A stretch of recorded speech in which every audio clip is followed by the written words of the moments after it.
The glass doors of Morrison Industries gleamed under the harsh fluorescent lights of downtown Seattle's business district. Behind those pristine windows, a storm was brewing that would shatter the carefully constructed facade of corporate professionalism and expose the dark underbelly of workplace harassment that had festered for years. Before we jump back in, tell us where you're tuning in from, and if this story touches you, make sure you're subscribed because tomorrow I've saved something extra special for you. Rebecca Martinez adjusted her navy blazer as she stepped off the elevator onto the 42nd floor, her heels clicking against the polished marble with practiced precision. At 28, she carried herself with the quiet dignity of someone who had learned to navigate hostile environments without making waves. Her dark hair was pulled back in a sleek ponytail, and her makeup was flawless but understated, the armor of a woman who understood that in certain spaces, visibility could be dangerous. The executive wing of Morrison Industries was a testament to corporate excess. Floor-to-ceiling windows offered breathtaking views of Elliott Bay, while expensive artwork lined the walls between mahogany-paneled offices. Rebecca had worked here for 3 years as the executive secretary to the vice president of operations, a position that required her to be invisible yet indispensable, professional yet approachable, strong yet non-threatening. She had mastered the delicate balance perfectly. The morning started like any other. Rebecca arrived at 7:30, a full hour before her boss, Victoria Morrison, would sweep through the doors, expecting her coffee to be waiting at the perfect temperature and her schedule to be flawlessly organized. The executive break room was empty at this hour, just the way Rebecca preferred it. She could prepare Mrs. Morrison's complex coffee order: oat milk latte with 2 pumps of vanilla and a dash of cinnamon without interference. But as she reached for the coffee beans, she heard the familiar sound of expensive Italian leather shoes against marble. Her stomach tightened. She didn't need to turn around to know that Derek Hammond, the senior marketing director, was approaching with his usual swagger. Derek was everything Rebecca had learned to despise about corporate culture, wrapped in a 6'2" frame and a $1,000 suit. His blonde hair was always perfectly styled, his smile was predatory, and his sense of entitlement knew no bounds. At 35, he had climbed the corporate ladder through a combination of family connections, strategic networking, and a ruthless willingness to destroy anyone who stood in his way. Well. Derek's voice carried that familiar tone of mock surprise that never failed to make Rebecca's skin crawl. If it isn't our little coffee girl, hard at work before the sun's even up. Rebecca didn't turn around. She'd learned that engaging with Derek only encouraged his behavior. Instead, she continued measuring coffee beans with steady hands, her breathing controlled despite the tension building in her shoulders. "Come on, Rebecca," Derek continued, moving closer until she could smell his expensive cologne mixed with the faint scent of last night's alcohol. "Don't be antisocial. I'm just trying to be friendly." The word friendly coming from Derek's lips was like poison wrapped in silk. Rebecca had been documenting his inappropriate behavior for months, the unwanted comments about her appearance, the way he found excuses to brush against her in the hallway, the increasingly bold suggestions that she join him for business dinners that had nothing to do with business. "I'm busy, Mr. Hammond," Rebecca replied, her voice level and professional. "Mrs. Morrison will be in soon." Derek laughed, a sound devoid of warmth. "Victoria won't be in until 10 today. She's at the spa getting ready for the Henderson merger." "Celebration, didn't she tell you?" He paused, savoring the moment. "Oh, that's right. She doesn't tell me everything." The casual cruelty of his words stung, but Rebecca had developed thick skin over the years. She'd grown up in South Seattle, the daughter of a single mother who worked 3 jobs to keep them afloat. She'd learned early that the world was full of people who would try to make you feel small, and the only way to survive was to never let them see you break. "I have work to do," she said simply, turning to leave the break room. But Derek wasn't finished. He stepped sideways, blocking her path with his body. "You know, Rebecca, you're wasting your potential stuck in that little cubicle outside Victoria's office. A woman with your ASSETS could go places in this company." Rebecca's jaw tightened. She'd heard variations of this speech before, but Derek was getting bolder, more direct, more dangerous. "Excuse me," she said, trying to step around him. Derek moved again, this time close enough that she could feel the heat radiating from his body. "I'm serious, Rebecca. I have connections. I could put in a good word for you in my department.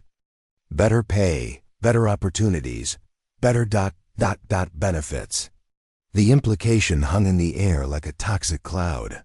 Rebecca's heart rate increased, but not from fear, from anger. She'd worked too hard and sacrificed too much to let someone like Derek reduce her to a collection of body parts and workplace favors. "I'm not interested," she said, her voice carrying an edge that made Derek's eyes narrow. "Not interested in what? Career advancement? Financial security? Or maybe you're just not interested in successful men." Derek's smile turned predatory. "That's okay. I like a challenge." Rebecca felt the familiar fire building in her chest, the same fire that had gotten her through years of martial arts training in the community center gym, where she'd learned to channel her anger into something productive, something powerful. But this wasn't the gym. This was Morrison Industries, where Derek Hammond had connections and influence, where Rebecca was just another expendable employee who could be replaced with a single phone call. "I need to get back to work," she said firmly, trying once more to move past him. This time, Derek let her go, but his voice followed her down the hallway. "Think about my offer, Rebecca. Good opportunities don't come along every day, and neither do." Rebecca made it to her desk before her hands started shaking. She sat down heavily in her ergonomic chair, staring at the stack of correspondence. That needed Mrs. Morrison's attention. The words blurred together as her mind raced through the encounter. This was escalating. Derek's behavior was getting more aggressive, more blatant. And the worst part was that she knew he was right about one thing: Victoria Morrison wouldn't be in until 10. He'd known her schedule better than she had, which meant he'd been watching her, studying her routine, looking for opportunities to catch her alone. Rebecca opened her desk drawer and pulled out a small leather journal where she'd been documenting every inappropriate interaction, every uncomfortable moment, every boundary Derek had crossed. She dated a new entry and began writing, her handwriting neat and precise despite the tremor in her fingers. The executive floor was still mostly empty, but Rebecca could hear the familiar sounds of the office coming to life: elevators dinging, phones ringing, the distant hum of conversation from the lower floors. Soon, the hallways would be filled with her colleagues, most of whom saw Derek as a charming, successful executive and Rebecca as just another secretary who should be grateful for her job. She'd tried going to HR once 6 months ago, when Derek's behavior first started making her uncomfortable. The HR representative, a middle-aged woman named Patricia Walsh, had listened politely and promised to look into it. 2 weeks later, Derek was promoted to senior marketing director, and Rebecca received a verbal warning about maintaining professional boundaries with senior staff. The message was clear: Derek Hammond was untouchable, and Rebecca Martinez was not. But as Rebecca sat at her desk, documenting yet another incident of harassment, she felt something shifting inside her. A resolve that had been building for weeks was crystallizing into determination. She'd spent 3 years being professional, being polite, being invisible. She'd followed every rule, met every expectation, and swallowed every insult with a smile. And where had it gotten her? Still trapped in the same position, still dealing with the same predator, still waiting for someone else to solve her problems. Rebecca closed the journal and locked it in her desk drawer. She had work to do, and Mrs. Morrison would expect perfection when she arrived. But as she began organizing the day's priorities, Rebecca couldn't shake the feeling that something was about to change. The morning sun climbed higher over Seattle's skyline, casting long shadows across the executive floor of Morrison Industries. In a few hours, those shadows would be the stage for a confrontation that would expose the toxic culture that had been festering beneath the company's polished exterior. Rebecca Martinez had no idea that her quiet strength was about to become a hurricane that would reshape everything she thought she knew about power, justice, and the price of standing up for herself in a world that had spent years trying to keep her down.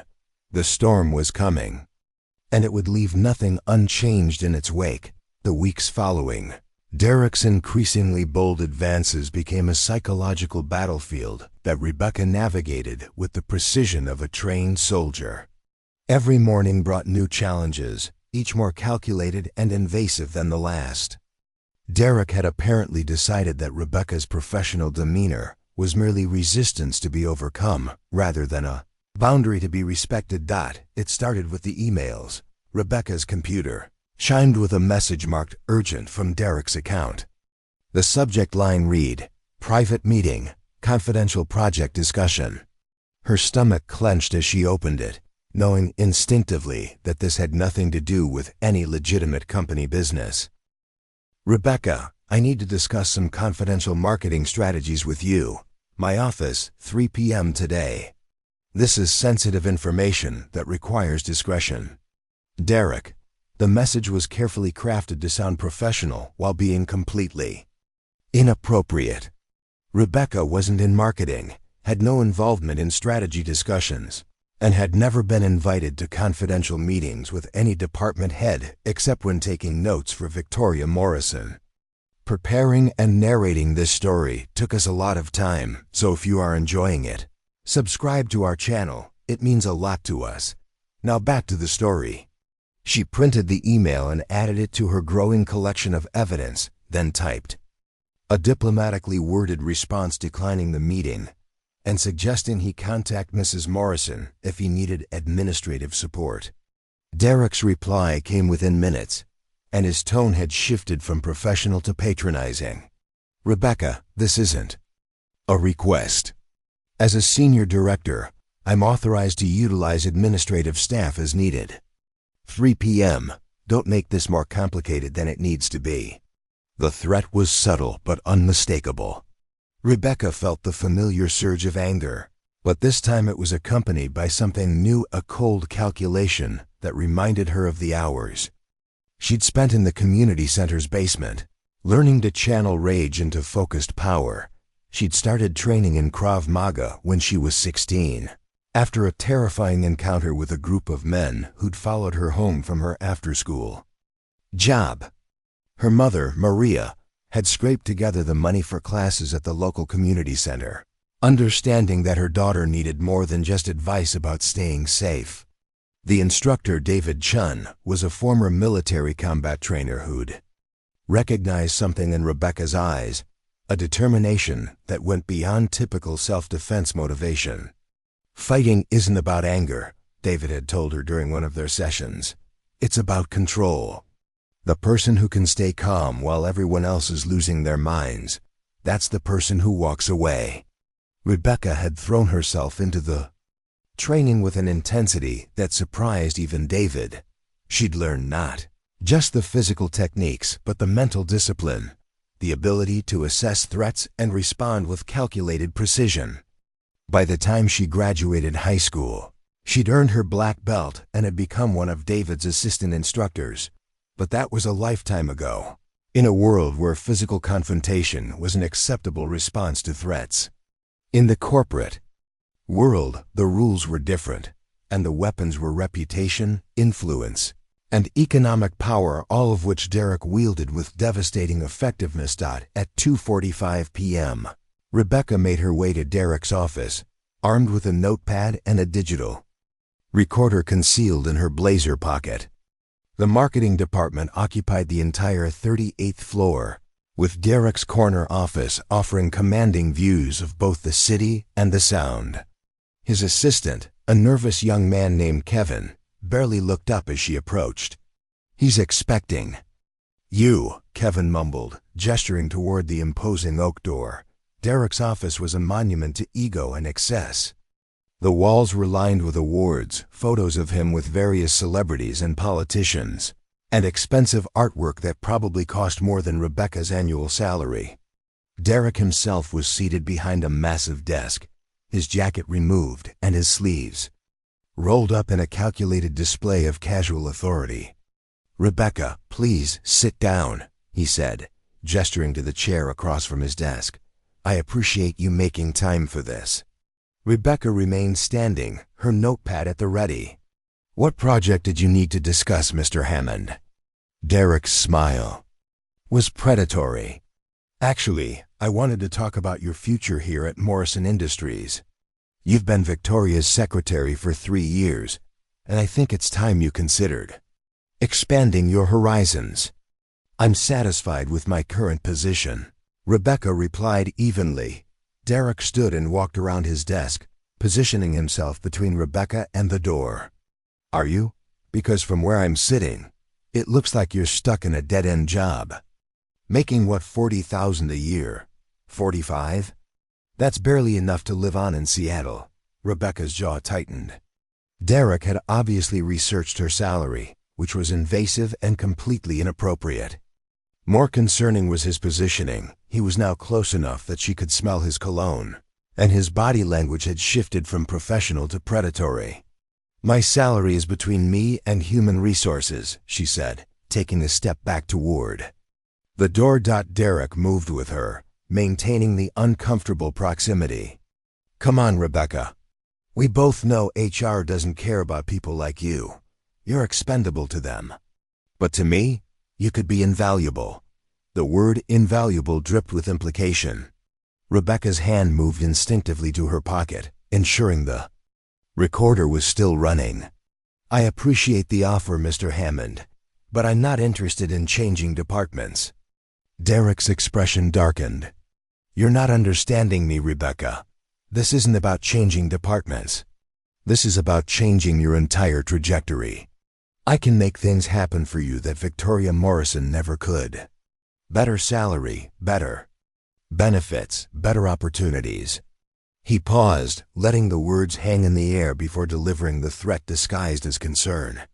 "Of course, if you're not interested in advancement, that's your choice. But I'd hate to see you get passed over for future opportunities because you weren't collaborative enough." Rebecca's training kicked in, and she felt her awareness expand to encompass every detail of the room, the distance to the door, Derek's body language, the potential weapons within reach. But she also felt something else, something that had been building for weeks of harassment and months of documentation. Rage. Pure, focused rage. "I think there's been a misunderstanding," she said, her voice steady despite the fire burning in her chest. "I'm here to work, not to be anyone's collaboration partner." Derek's mask finally slipped, revealing the entitled predator beneath the corporate veneer. "You know what your problem is, Rebecca. You think you're too good for this. You think you can just waltz in here with your tight little outfits and your attitude, and everyone's supposed to treat you like some kind of princess." Rebecca's hand clenched around her notepad. "I dress professionally, Mr. Hammond, and I expect to be treated professionally." Derek laughed, a sound devoid of humor. "Professionally? Honey, you're a secretary. Your job is to look pretty, answer phones and make coffee. Everything else is just you getting above your station." The words hit Rebecca like physical blows, each one designed to diminish her, to make her feel small and powerless. But instead of crumbling, she felt something crystallizing inside her, a cold, hard certainty that she was done being anyone's victim. "I think this meeting is over," she said, turning toward the door. Derek's hand shot out, grabbing her wrist with enough force to leave marks. "We're not finished here, Rebecca. You're going to sit down and you're going to listen to what I have to say." Rebecca looked down at Derek's hand on her wrist, then back up at his face. In that moment, she saw every bully she'd ever faced, Every man who'd tried to use his size and position to intimidate her. Every person who'd tried to make her feel less than she was. "Let go of me," she said quietly. Derek's grip tightened. "Or, what, you'll run crying to HR?" We both know how that worked out last time. Rebecca's training had taught her that there were multiple ways to handle a threat. She could de-escalate, she could retreat, or she could respond with appropriate force. But Derek had just admitted that he knew about her previous complaint, which meant he'd either orchestrated her dismissal by HR or had been informed about it by someone in authority. Either way, the system had failed her once and would fail her again. "Let go of me, Mr. Hammond," she repeated, her voice carrying a new edge that made Derek's eyes narrow. "You're not in a position to make demands, sweetheart," Derek sneered, pulling her closer.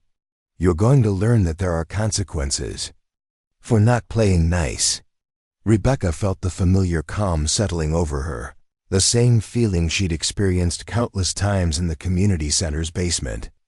David Chun's voice echoed in her mind. "When someone puts their hands on you without permission, they've made a choice. Now you get to make yours." "Last warning," Rebecca said, her voice barely above a whisper. Derek's response was to laugh and tighten his grip further. "What are you going to do, Rebecca?" "Hit me. Go ahead. Try it.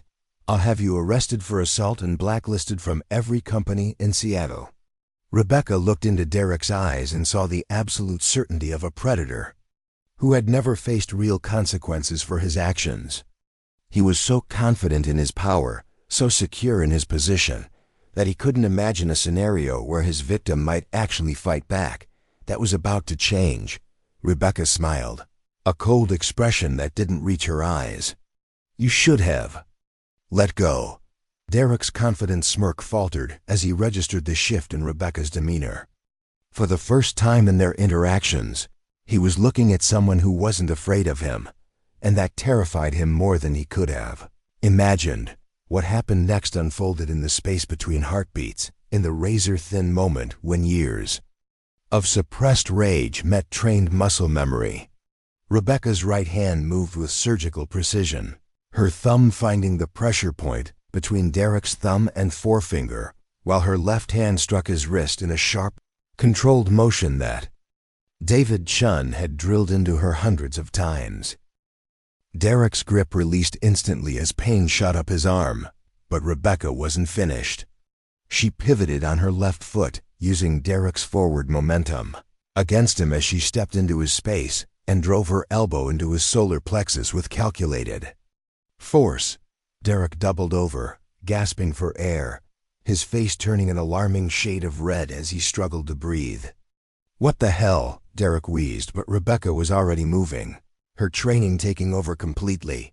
She grabbed Derek's wrist and twisted it behind his back in a textbook control hold, applying just enough pressure to keep him immobilized without causing permanent damage. Derek found himself bent over his own desk, his expensive awards and photographs scattered as Rebecca held him in place with one hand while reaching for his desk phone with the other. "Security," she said calmly when the call connected. "This is Rebecca Martinez on the 38th floor. I need immediate assistance in the senior marketing director's office. We have a situation involving workplace assault." Derek struggled against her grip, his face flushed with humiliation and rage. "Are you insane? Let go of me right now, or Rebecca applied slightly more pressure to his wrist, cutting off his threat. "You'll what, Mr. Hammond?"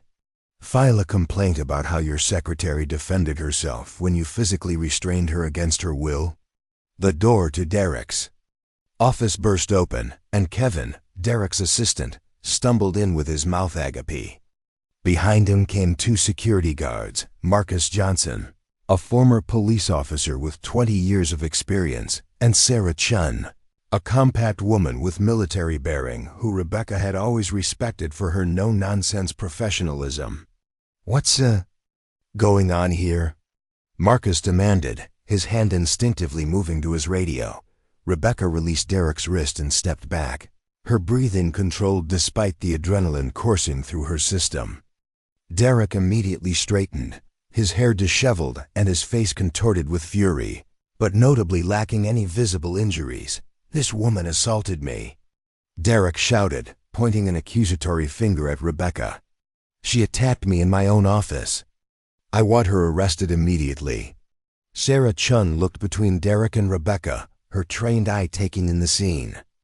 Derek's desk was scattered with papers and overturned picture frames, but Rebecca stood calmly by the window, her professional demeanor intact except for a slight redness on her wrist where Derek had grabbed her. "Ma'am," Sarah addressed Rebecca, "can you tell me what happened here?" Rebecca reached into her blazer pocket and produced the digital recorder, setting it on Derek's desk. "Everything is recorded, including Mr. Hammond's admission that he was aware of my previous HR complaint and his explicit threats about my career prospects." Derek's face went pale. "She can't record me without consent." "That's illegal." Marcus stepped forward, his expression grim. "Actually, Mr. Hammond, Washington is a two-party consent state for private conversations, but this appears to be a workplace harassment situation, which falls under different guidelines. Miss Martinez, do you want to file a formal complaint?" Before Rebecca could answer, the office door opened again and Victoria Morrison swept in, her perfectly styled silver hair and tailored suit demanding immediate attention. Behind her came two more figures that made Derek's face a drain of color. Completely Patricia Walsh from Human Resources and James Morrison, the company's CEO and Victoria's husband. "What exactly is happening in my building?" James Morrison's voice cut through the tension like a blade. At 62, he had built Morrison Industries from a small startup into a multinational corporation, and his reputation for swift, decisive action was legendary. Victoria's eyes swept the scene, taking in Derek's disheveled appearance, Rebecca's professional composure, and the digital recorder sitting on the desk like a smoking gun. "Rebecca, are you all right?" "Yes, Mrs. Morrison," Rebecca replied. "Though I believe we need to have a serious discussion about workplace safety protocols." Derek seemed to realize that his usual tactics weren't going to work with an audience of this caliber. He straightened his tie and forced his voice into a semblance of calm professionalism. "There's been a misunderstanding. Ms. Martinez became aggressive during what was supposed to be a routine personnel discussion." Patricia Walsh stepped forward, her expression carefully neutral. "Mr. Hammond, I'm going to need you to explain why. You were conducting personnel discussions with an employee who doesn't report to your department." Derek's mouth opened and closed like a fish gasping for air. This was clearly not going according to any plan he'd formulated. Rebecca picked up the digital recorder. "Mr. Morrison, Mrs. Morrison, I've been documenting instances of sexual harassment and workplace intimidation for the past 6 months. Today, Mr. Hammond physically restrained me when I attempted to leave his office after declining his proposition."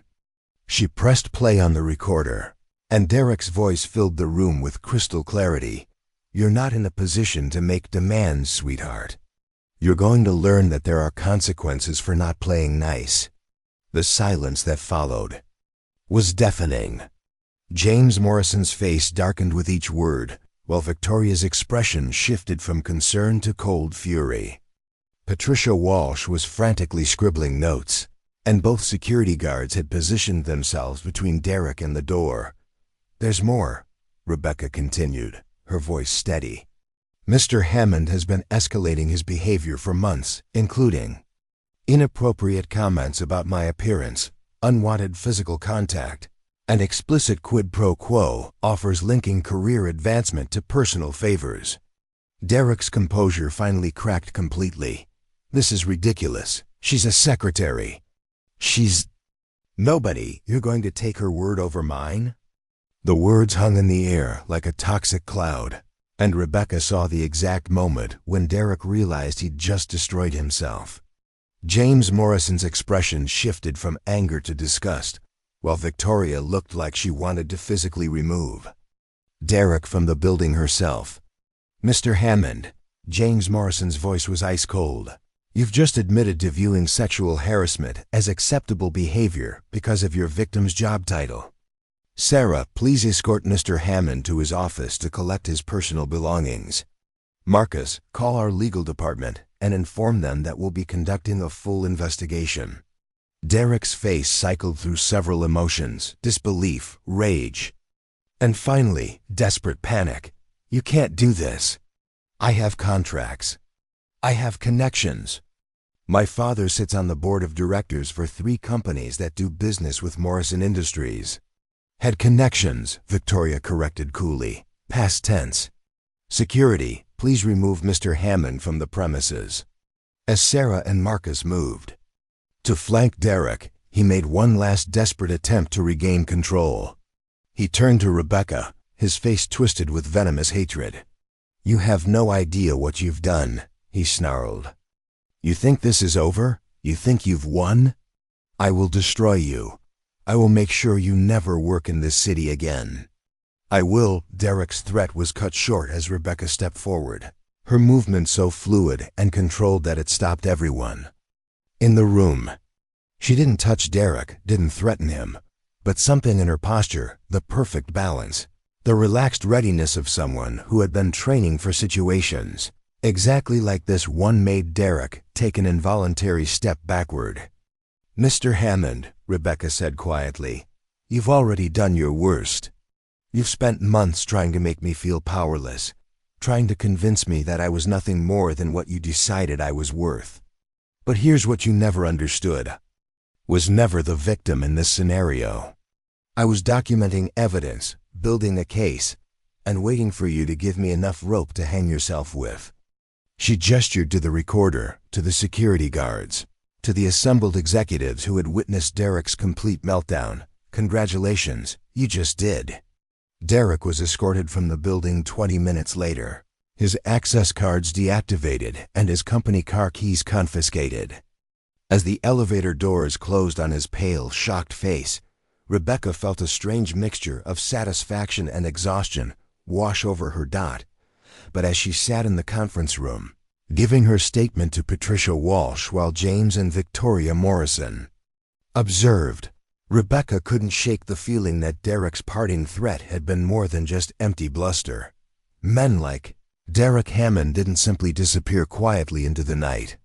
They had resources, connections, and most dangerously, wounded pride. The battle was won, but Rebecca suspected the war was just beginning. The executive conference room on the 43rd floor had become an impromptu interrogation chamber, its floor-to-ceiling windows offering a panoramic view of Seattle's skyline while inside. Rebecca found herself under the intense scrutiny of Morrison Industries' most powerful figures. James Morrison sat at the head of the polished mahogany table, his steel-gray eyes studying Rebecca with the calculating gaze of a man who had built an empire by reading people accurately. Victoria Morrison occupied the chair to his right, her perfectly manicured fingers steepled as she processed the events that had just unfolded in her building. Patricia Walsh frantically typed notes on her laptop, occasionally glancing up with an expression that suggested she was reconsidering everything. She thought she knew about workplace dynamics, but it was the fourth person in the room who made Rebecca's stomach clench with apprehension. Detective Lisa Rodriguez from the Seattle Police Department's Special Victims Unit. Rodriguez was a compact woman with prematurely gray hair and sharp eyes that missed nothing, and her presence meant this situation had escalated far beyond corporate discipline. Ms. Martinez, James Morrison began, his voice carrying the authority of someone accustomed to getting straight answers. What we witnessed today was extraordinary. The way you handled Derek Hammond showed training that goes far beyond basic self-defense classes. I need to understand exactly who we have working in our building. Rebecca had known this moment would come eventually. The careful persona she'd constructed over 3 years, the quiet, unassuming secretary who blended into the corporate background, had been shattered the moment she'd put Derek Hammond face down on his own desk. Mr. Morrison, she began carefully, my background is somewhat unconventional for someone in my position. Detective Rodriguez leaned forward, her pen poised over her notepad. Ms. Martinez, given the nature of Mr. Hammond's threats and his family's connections to several prominent law firms in the city, we need to ensure your safety. That means we need to know everything about your capabilities and any potential vulnerabilities. Rebecca felt the walls she'd built around her past beginning to crumble. She'd spent years running from who she used to be, convinced that reinventing herself was the only way to find peace. But sitting in this room, facing the consequences of finally standing up for herself, she realized that her past wasn't something to be ashamed of. It was armor she'd earned through blood, sweat, and dedication. My name is Rebecca Martinez. She began, her voice growing stronger with each word. But 15 years ago, I was Rebecca Santos, and I was ranked 3rd in the United States in the women's Krav Maga competition. The silence in the room was absolute. Victoria Morrison's perfectly composed expression cracked slightly, while James Morrison's eyebrows rose in genuine surprise. Detective Rodriguez stopped writing and looked up with new interest. Rebecca continued, knowing that once she started, there would be no going back. I started training when I was 16 at the South Seattle Community Center. My instructor was David Chen, a former Israeli Defense Forces combat trainer who specialized in teaching women's self-defense. What started as basic safety training became ... something more. She paused, remembering the grueling hours in the basement gym, the satisfying snap of her kicks against heavy bags, the rush of adrenaline during sparring sessions that pushed her beyond every limit she'd thought she had. By the time I was 21, I was competing nationally. I won the Pacific Northwest Championships 3 years running and placed in the top 5 at nationals twice. I was being considered for an international competition when Rebecca's voice faltered and the room seemed to hold its breath. When? What, Ms. Martinez? Detective Rodriguez prompted gently. When my mother was diagnosed with stage 4 pancreatic cancer. Rebecca finished, the words carrying the weight of a decision that had changed everything. The treatments were experimental and expensive. Insurance covered almost nothing. I had to choose between my competitive career and taking care of the woman who had sacrificed everything for me. Victoria Morrison's expression softened. You gave up competing to care for your mother, Rebecca nodded.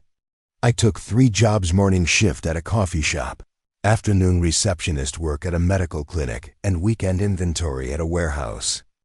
David tried to keep me training on a reduced schedule, but between work and hospital visits, there wasn't time. Mom fought for 2 years before ... She didn't need to finish. The room understood. After she passed, Rebecca continued, I couldn't go back to competition. Too much time had passed, and honestly, I'd lost the fire for it. David helped me get certified as an instructor, and I taught self-defense classes for women and teens at the community center. But the pay was minimal, and I needed stability. James Morrison leaned back in his chair, clearly reassessing everything he thought he knew about his wife's secretary. So you transitioned into administrative work. I got my business administration degree through night school while teaching classes, Rebecca explained. It took me 6 years, but I graduated with honors. I wanted something steady, something that would let me help people in a different way. When the position with Mrs. Morrison opened up, it seemed perfect: good salary, benefits, the chance to work for a company with a strong reputation. Patricia Walsh looked up from her laptop. Your application and background check made no mention of martial arts training or competition history. Rebecca met her gaze steadily. Because I was trying to leave that life behind. I'd learned that being known for fighting, even in a sports context, made people treat you differently, especially men. They either saw you as a threat to be neutralized or a challenge to be conquered. Detective Rodriguez nodded thoughtfully. Smart strategy. But it also meant you were essentially invisible when harassment started. Exactly, Rebecca confirmed. I thought if I kept my head down, did excellent work, and never gave anyone a reason to see me as anything other than a competent professional. I could avoid the kind of attention that had made my life complicated. Before, Victoria Morrison spoke for the first time since Rebecca had begun her story. But Derek Hammond saw your attempt to remain invisible as vulnerability to be exploited. Rebecca's jaw tightened. He saw what he wanted to see, a woman alone, financially dependent on her job, with no apparent resources to fight back. He was half right. I do need this job, and I don't have a wealthy family or powerful connections to protect me. But you have something he didn't account for, James Morrison observed. I have skills, Rebecca said simply. And more importantly, I have the discipline to use them appropriately. What happened in Derek's office wasn't revenge or anger, it was a tactical response to a physical threat. I used exactly the amount of force necessary to neutralize the situation without causing permanent harm. Detective Rodriguez flipped through her notes. The medical examination showed that Mr. Hammond suffered no injuries beyond some minor bruising on his wrist and temporary loss of breath. For someone with your training, that level of restraint is actually quite impressive. David taught us that true mastery isn't about how much damage you can inflict, Rebecca explained. It's about having the control to choose exactly how much force a situation requires. Derek Hammond is a bully and a predator, but he's not a trained fighter. Treating him like one would have been excessive. Patricia Walsh cleared her throat. Ms. Martinez, I have to ask, why didn't you mention your background when you filed your initial complaint 6 months ago? It might have changed how we handled the situation. Rebecca's expression hardened. Because the last time I trusted authority figure with information about my capabilities, it was used against me. My high school guidance counselor convinced me to join the wrestling team to round out my college applications. When I dominated the boys during practice, suddenly I was the problem, too aggressive, too intense, making the male athletes uncomfortable. She stood and walked to the window, looking out at the city where she'd tried to build a new life. I learned early that being strong as a woman means you're always walking a tightrope. Too weak and people will victimize you. Too strong and they'll demonize you. I chose to hide my strength because I thought it would keep me safe. Instead, it made you a target for someone who specialized in exploiting perceived weakness. Victoria observed. Rebecca turned back to the room. Derek Hammond spent months studying what he thought were my vulnerabilities. He learned my schedule, my financial situation, my professional dependencies. He constructed a web designed to trap me in a situation where I had no choice but to submit to his demands. But he made one crucial miscalculation, James Morrison said. He assumed that because I chose not to fight, I couldn't fight, Rebecca confirmed. And by the time he realized his mistake, he'd already created enough evidence to destroy his own career. Detective Rodriguez closed her notepad. Ms. Martinez, I have to tell you Derek Hammond's family has significant resources and a reputation for aggressive litigation. His father, Robert Hammond, has already retained Kellner, Walsh and Associates to represent his son. Rebecca felt a chill run down her spine. Kellner, Walsh and Associates was one of Seattle's most prestigious law firms, known for their willingness to use any tactic necessary to protect their wealthy clients. They're going to try to destroy me, she said quietly. They're going to try, Detective Rodriguez agreed. But you've given us something they can't argue with: recorded evidence of sexual harassment, credible witnesses to assault, and a documented pattern of escalating behavior. Plus, your restraint in defending yourself actually works in your favor. You could have seriously injured Mr. Hammond, but you chose not to. James Morrison stood, his decision clearly made. Ms. Martinez, Morrison Industries is going to stand behind you completely. We'll provide legal representation, and I'm personally going to ensure that Derek Hammond faces the full consequences of his actions. But as Rebecca looked around the room at the faces of people who had suddenly become her allies, She couldn't shake Derek's final threat echoing in her mind. Men like him didn't simply accept defeat, they escalated, and she suspected that revealing her true capabilities had just painted an even bigger target on her back. The following Monday morning brought with it a storm that made Derek Hammond's harassment seem like a gentle breeze. Rebecca arrived at Morrison Industries to find a crowd of reporters camped outside the building's main entrance, their cameras and microphones creating a gauntlet that she had to navigate to reach the employee entrance on the building's east side. "Ms. Martinez, Ms. Martinez." The shouts followed her as she kept her head down and walked briskly toward safety. "Is it true you're a trained fighter? How do you respond to allegations that you used excessive force?" Rebecca's heart sank. Somehow, the story had leaked, and the narrative was already being twisted. She made it through the employee entrance and into the elevator, but her phone was buzzing incessantly with calls from unknown numbers and news outlets. The executive floor was buzzing with activity when she emerged from the elevator. Victoria Morrison was already in her office, speaking in hushed tones with a man Rebecca didn't recognize, tall, distinguished, wearing an expensive suit that screamed high-powered attorney. "Rebecca," Victoria called out as she spotted her. "Please, come in. I'd like you to meet someone." The man extended his hand with a confident smile. "Ms. Martinez, I'm Jonathan Kellner from Kellner, Walsh & Associates." Rebecca's blood turned to ice. This was Derek Hammond's lawyer standing in her boss's office like he owned the place. Victoria must have seen the alarm in Rebecca's expression. "Mr. Kellner has come with what he calls a reasonable settlement offer regarding the incident with Derek Hammond." Kellner's smile was perfectly calibrated, warm enough to seem friendly, cold enough to convey threat. "Ms. Martinez, I understand. You've been through a traumatic experience. Workplace harassment is a serious matter, and my client's behavior was clearly inappropriate." Rebecca remained standing, every instinct telling her this was a trap. "Mr. Kellner, I'm not sure why you're here. Your client assaulted me, and that's a matter for the police and the courts." Of course, Kellner nodded sympathetically. "However, litigation can be so messy, expensive, time-consuming, and unfortunately, it often becomes a character assassination of everyone involved."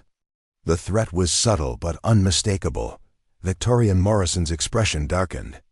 "Mr. Kellner, are you suggesting—" "I'm simply pointing out realities, Mrs. Morrison," Kellner interrupted smoothly. "Ms. Martinez's background as a competitive fighter will certainly be relevant to any proceedings. The media, as you can see from this morning's coverage, finds these stories quite compelling." Rebecca felt sick. "What do you want?" Kellner reached into his briefcase and produced a thick document. "My client is prepared to offer a generous settlement. $500,000 in exchange for a signed agreement stating that the incident was a misunderstanding, and that both parties bear responsibility for the escalation." Victoria stood abruptly. "Absolutely not. Mr. Kellner, I think this meeting is over." But Kellner wasn't finished. "Mrs. Morrison, with all due respect, you might want to consider what a prolonged legal battle could do to Morrison Industries' reputation. My client's family has significant holdings in several companies that do business with yours. It would be unfortunate if those relationships became strained." The naked threat hung in the air like poison. Rebecca realized she was witnessing exactly what Derek had meant when he'd promised to destroy her. This wasn't just about one man's wounded pride. This was about an entire system designed to protect predators by making it too expensive for victims to seek justice. $500,000 is a lot of money, Kellner continued, addressing Rebecca directly. "Enough to start over somewhere new, perhaps. Away from all this unpleasantness?" Rebecca looked at the contract, then back at Kellner's expectant face. "You want me to take money and disappear?" "I want you to accept a generous offer that allows everyone to move forward with their lives," Kellner corrected. "Think about it. Ms. Martinez, You could buy a house, start your own business, never have to worry about office politics again. And Derek Hammond faces no consequences for sexually harassing me and physically assaulting me. Kellner's smile never wavered. Mr. Hammond has already faced consequences. He's lost his position, his reputation has been damaged, and he sought counseling for his behavioral issues. Sometimes that's justice enough. Victoria Morrison's voice cut through the room like a blade. Mr. Kellner, get out of my building, now. Kellner gathered his papers calmly. I'll leave this offer with you to consider, Ms. Martinez. But I should mention, the media attention around this case is likely to intensify. Your personal history, your family's financial struggles, your mother's medical bills, all of it becomes fair game in litigation. Are you really prepared for that level of scrutiny? After Kellner left, Rebecca slumped into a chair, the weight of the situation crushing down on her. Victoria poured 2 cups of coffee and sat across from her. He's going to destroy my life, Rebecca said quietly. Not if we fight back, Victoria replied firmly. James has already reached out to our legal team. We're not going to let them intimidate you into silence. Rebecca's phone buzzed with a text from an unknown number. Check Channel 7 News at noon. You might want to reconsider our offer. At noon, Rebecca watched in horror as a news segment aired featuring an interview with Dr. Amanda Foster, her former high school guidance counselor. Foster sat primarily in her office, speaking with practiced concern about Rebecca's aggressive tendencies and troubling incidents of violence during her teenage years. She was always very intense, Foster told the interviewer. I tried to channel that energy into positive outlets, but there were several incidents where she seriously injured other students during sports activities. I worried even then about her ability to control her temper. The segment included grainy footage from a high school wrestling match where 17-year-old Rebecca had defeated a male opponent with a move that looked devastating in slow motion. The reporter's voiceover painted her as a dangerous individual who had been hiding her violent nature for years. Rebecca's phone exploded with calls. The story was being picked up nationally, with headlines like Secretary's Secret, Hidden Fighter Attacks Boss, and When Self-Defense Goes Too Far, but the worst was yet to come. That evening, Rebecca arrived home to find her apartment building surrounded by reporters. As she tried to push through the crowd, a microphone was shoved in her face. Ms. Martinez, is it true that you seriously injured 3 opponents during your competitive career? How long have you been planning to attack Derek Hammond? Do you feel that women with your training should be required to disclose it to employers? Rebecca made it to her apartment, but the harassment continued. Reporters called her neighbors, trying to dig up dirt.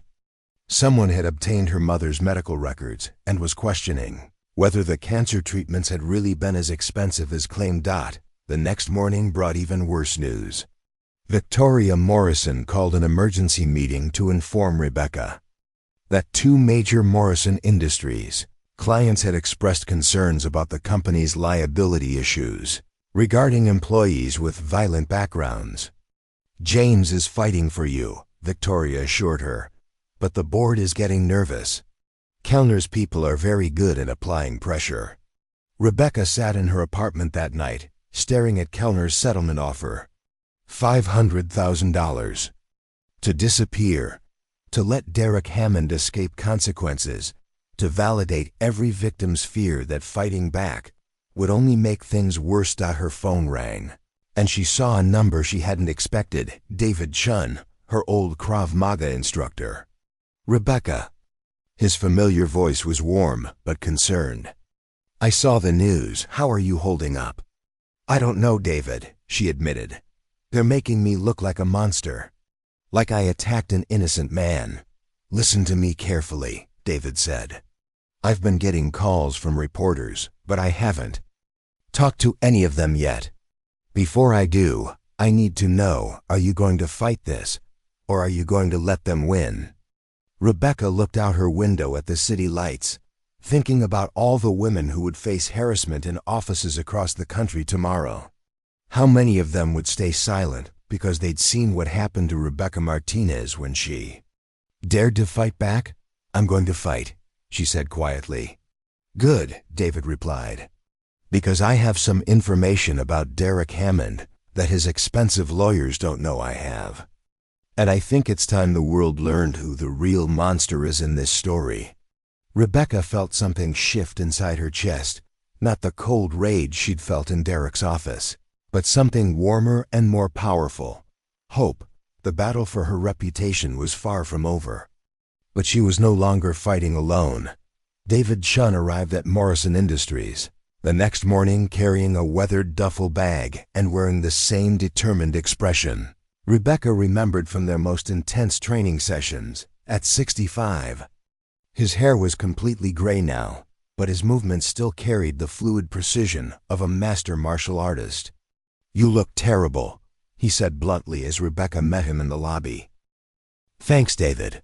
Really what I needed to hear right now," Rebecca replied, but she was smiling for the first time in days. They rode the elevator to the executive floor in companionable silence, but Rebecca could sense the coiled energy in her. Former instructor. David had spent 40 years teaching women to defend themselves, and he took attacks on his students personally. Victoria Morrison had cleared her entire schedule for the meeting. Present were James Morrison, Detective Rodriguez, and a new face, Michael Torres, Morrison Industries head of corporate communications, who looked like he'd been pulled from 3 other crisis situations to handle this one. David set his duffel bag on the conference table and looked around the room. "Before we begin, I need everyone to understand something. What Derek Hammond did to Rebecca wasn't an isolated incident. It was part of a pattern that spans nearly a decade." He unzipped the bag and began pulling out files, photographs, and what appeared to be DVDs. "For the past 8 years, I've been documenting complaints against Derek Hammond from women in Seattle's fitness and martial arts community." Detective Rodriguez leaned forward. "What kind of complaints?" "Harassment, assault, and in 3 cases rape," David said grimly. "Derek discovered the self-defense classes I taught and began targeting my students specifically. He seemed to enjoy the challenge of intimidating women who he knew could fight back." Rebecca felt sick. "You knew about this and didn't warn me?" David's expression was painful. "I didn't know you were working at the same company as him until I saw the news coverage. Derek used different names when he approached my students: Derek Collins, Derek Hansen, Derek Morrison. He was always careful to compartmentalize his hunting grounds." James Morrison's face had gone pale. "He used our company name, not officially," David clarified. "But he would tell women he met at fitness clubs and training gyms that he was an executive at Morrison Industries.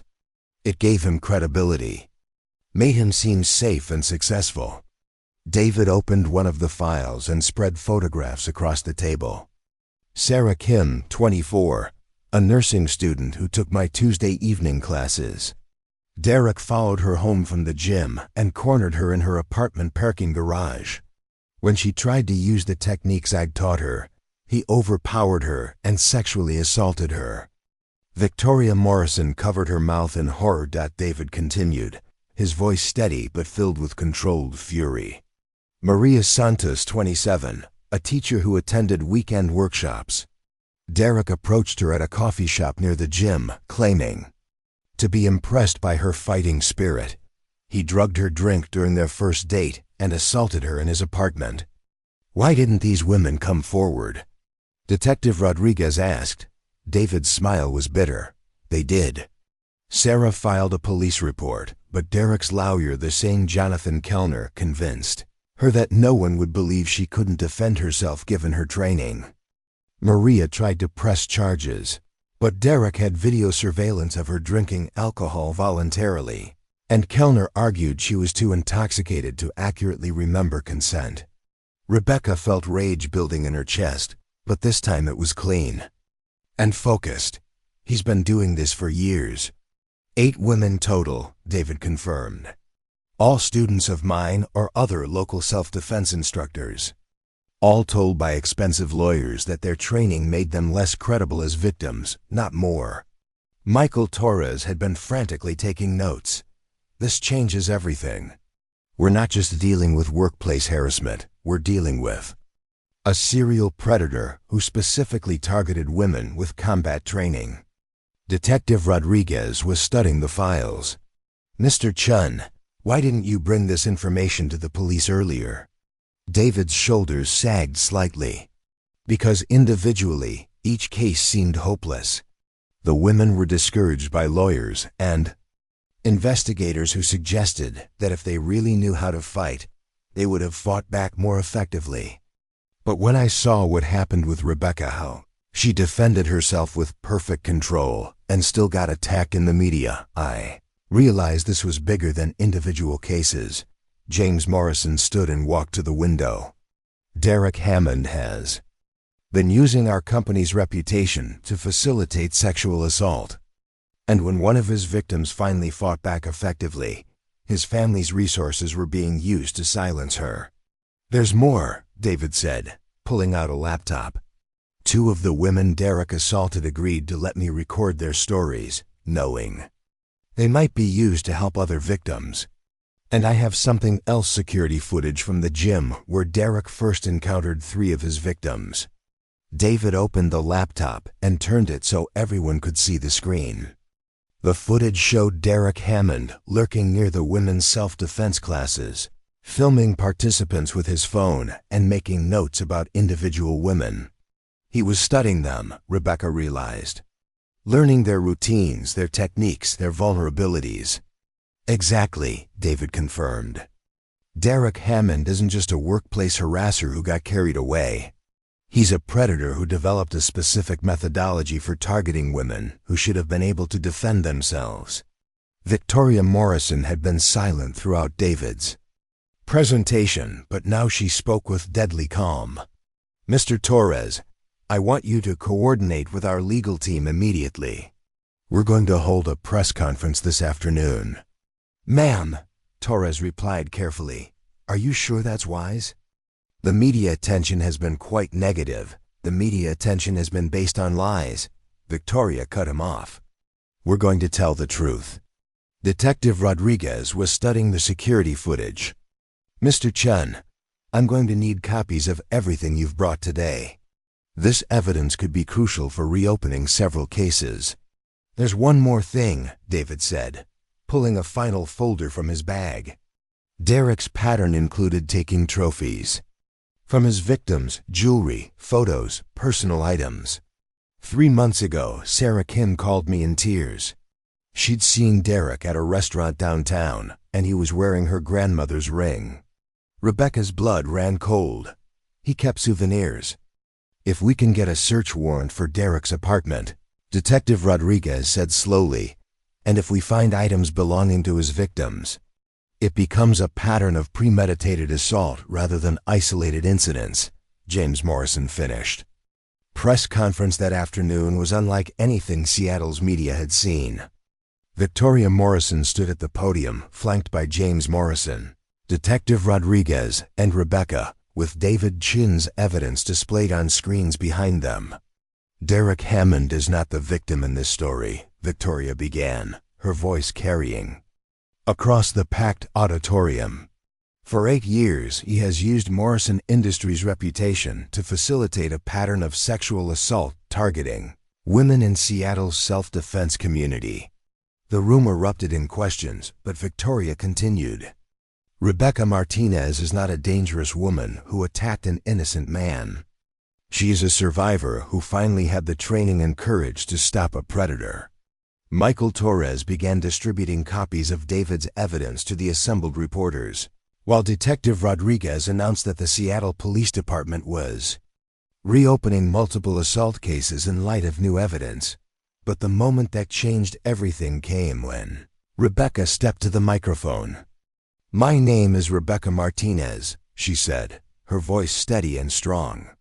"Derek Hammond spent months trying to convince me that I was powerless, that I had no choice but to submit to his demands. But I want every woman watching this to understand something: you are not powerless. Your training, your strength, your ability to fight back, these are not weaknesses to be hidden. They are weapons against people who count on your silence. She looked directly into the cameras. I defended myself because I could. Because my instructor taught me that I was worth defending. And because every woman deserves to go to work without being hunted. Within hours, the story had exploded across national media. 3 more of Derek's victims came forward, emboldened by the evidence and Rebecca's courage. Jonathan Kellner withdrew his settlement offer, and Derek Hammond was arrested on multiple counts of sexual assault. But as Rebecca watched the news coverage that night, she knew this victory was only the beginning. The system that had protected Derek Hammond, the legal intimidation, the victim blaming, the corporate complicity, was still in place, ready to shield the next predator. The real work was just starting.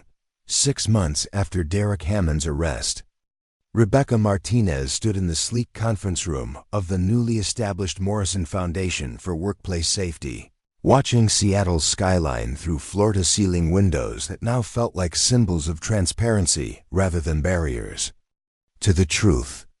The foundation occupied an entire floor of Morrison Industries building, its mission statement etched in brushed steel on the wall behind her: empowering victims, exposing predators, transforming workplaces.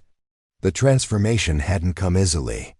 In the weeks following Derek's exposure, Morrison Industries had faced intense scrutiny. 3 more companies had come forward with complaints about Derek's behavior during intercompany events, and a federal investigation had been launched into systematic harassment in Seattle's corporate sector. But rather than retreating into defensive postures, James and Victoria Morrison had chosen to lead the charge for change. "Rebecca," Victoria called from across the room, "our first group is arriving." Rebecca turned to see 12 women entering the conference room, their faces carrying the mixture of determination and apprehension that she recognized from her own journey. These were the newest participants in the Morrison Foundation's pilot program, corporate employees who had experienced harassment and were learning to transform their trauma into advocacy. Among them was Sarah Kim, the nursing student who had been Derek's first known victim. At 25, Sarah carried herself with the quiet strength of someone who had stared down her worst nightmare and lived to tell about it. Beside her walked Maria Santos, the teacher whose case had nearly been destroyed by Derek's legal team, now serving as a peer counselor for other survivors. "Ladies," Rebecca began, her voice carrying the authority that came from having walked the path they were beginning. "Welcome to what we call the Phoenix Program. You're here because someone tried to destroy you, and you refused to stay destroyed." The past 6 months had been a whirlwind of legal proceedings, media attention, and personal growth that Rebecca could never have imagined. Derek Hammond had been sentenced to 15 years in prison after pleading guilty to multiple counts of sexual assault and harassment. Jonathan Kellner's law firm had faced sanctions for their intimidation tactics, and 3 of their partners had been disbarred. But the real victory hadn't been Derek's imprisonment, it had been the systemic changes his exposure had triggered. "The corporate world has a problem," Rebecca continued, addressing the group. "For too long, companies have treated workplace harassment as a public relations issue rather than a criminal justice matter.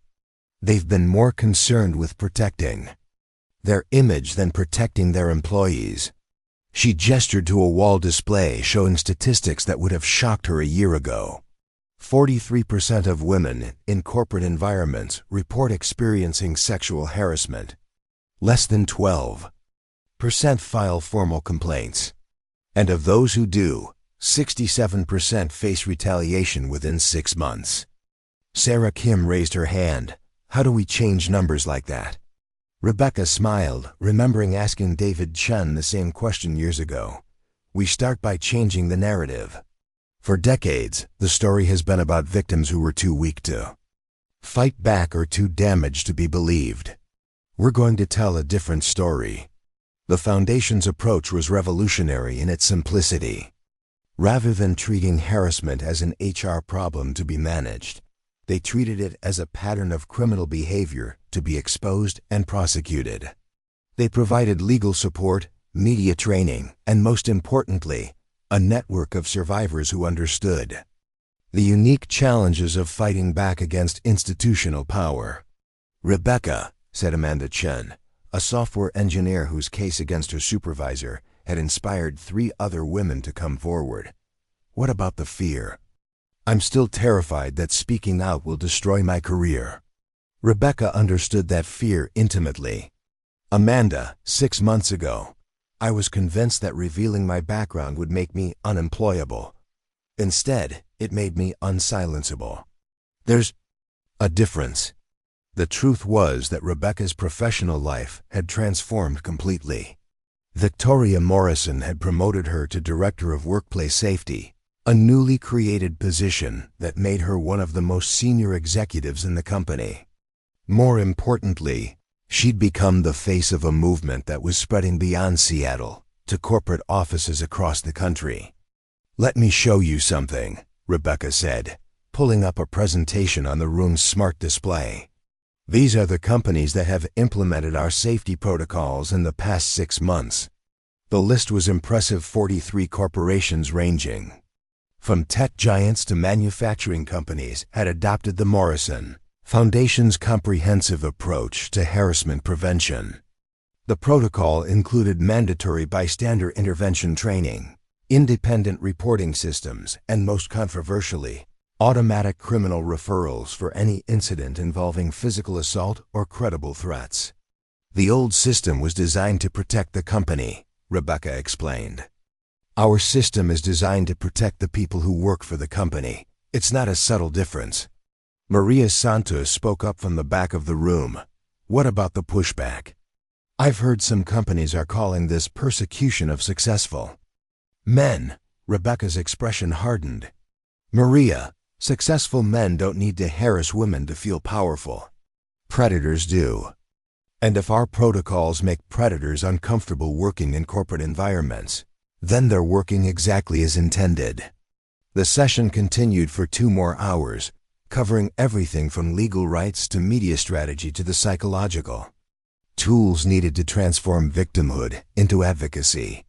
But as the participants filled out, chatting among themselves with the animated energy of people who had found their tribe, Rebecca felt a familiar presence behind her.